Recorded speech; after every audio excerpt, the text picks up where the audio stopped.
محراب و منبر سیریز اکتساب سیرت النبی صلی اللہ علیہ وسلم، مصنف محمود فاروقی، مرتب مشہود فاروقی۔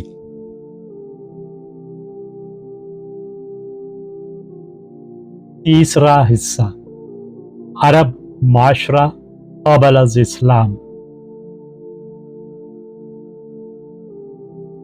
10واں باب، اے پاک شہر، یہ تیری آبرو ہیں، جس دن یہ نہ رہے تو بھی نہ رہا۔ تحریر محمود فاروقی، آواز و پیشکش مشہود فاروقی۔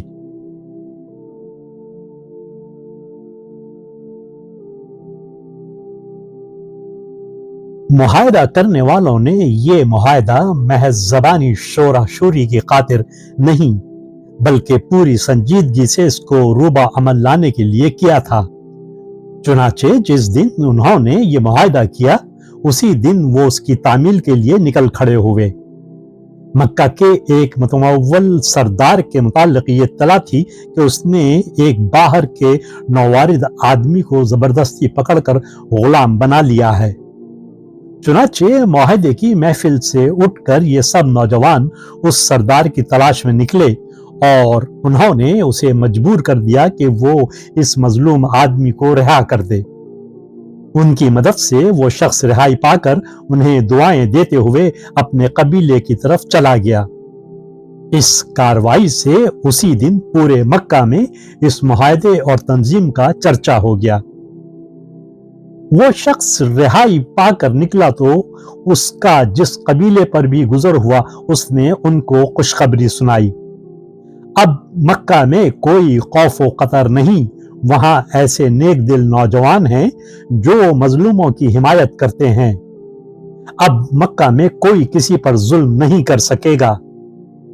اس شہرت کے بعد اور بھی لوگ جو امن پسند اور خیر طلب تھے اس تنظیم میں شریک ہوتے چلے گئے، یہاں تک کہ سرداران قریش اسی عہد و پیمان کے خوف سے مجبور ہو گئے کہ باہمی مخالفتوں کو ترک کر کے ایک دوسرے سے تعاون و دوستی کا رویہ اختیار کریں۔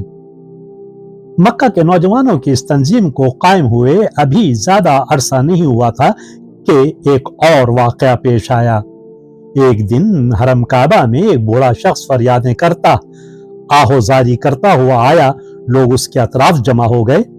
بوڑھا پکار پکار کے کہہ رہا تھا، اس پاک شہر میں ہے کوئی مظلوم کی حمایت کرنے والا؟ یہاں کے تمام شریف اور جوامرد غارت ہو گئے۔ پھر اس نے رو رو کر بتایا کہ وہ چند دن قبل مکہ آیا تھا، اس کے ساتھ اس کی جوان اور خوبصورت لڑکی بھی تھی جس کا عقد اس کے چچا زاد بھائی سے طے ہو چکا تھا اور اس کی شادی کا سامان خریدنے کے لیے وہ مکہ آیا تھا۔ مگر آج جب میں بازار سے لوٹ کر گھر گیا تو وہاں میری بیٹی موجود نہیں تھی۔ کسی آوارہ مزاج نے مجمع میں سے فقرہ کسا، سفر میں جوان اونٹنی کے پاؤں باندھ کر رکھتے ہیں بڑے میاں، کھلا نہیں چھوڑ دیتے۔ اس پر چند ایک اور آدمی اس بوڑھے سے حجت کرنے لگے، تمہاری بیٹی بھاگ گئی تو ہم کیا کریں؟ اپنی بیٹی کو سنبھال کر رکھا نہیں اور لگے مکہ کے جوان مردوں اور شرفا پر کیچڑ اچھالنے۔